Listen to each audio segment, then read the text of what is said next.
Hey, this is Alan Shin and Youngjun's computer project. If you see over here, this is USB. These are two slots, therefore we connect the USB here. Therefore it is called the USB connector. This is the inside computer. Now, this is the hard drive. Hard drive is the main memory of the computer. This is the DVD CD-ROM. If you look over here, there it says DVD-ROM. You press this button and the slide comes out. You put the CD in and you put it in. These two functions are connected by the IDE port into the motherboard.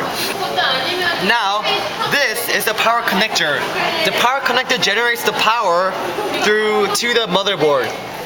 If you see over here, this is the AGP slot. AGP is for video cards to put in. This is the PCI slot. PCI is for network cards.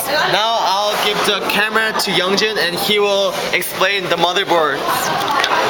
Okay, this is the motherboard right here.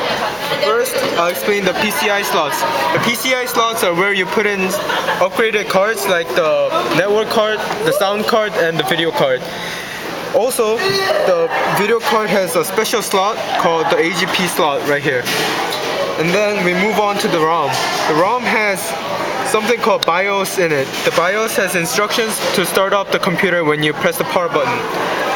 Next, I'll talk about the IDE slot. The IDE slot is there to connect DVD-ROMs or hard disks to the motherboard. Next is the battery. The battery keeps track of the time so that even when the computer is turned off, the clock will still run. Next is the power connector. If you see right here is a white thing that looks like a honeycomb. This is where you connect the power connector that comes from the power supply. Lastly, I'll talk about the processor. Right now you can't see the processor because it's covered by the fan.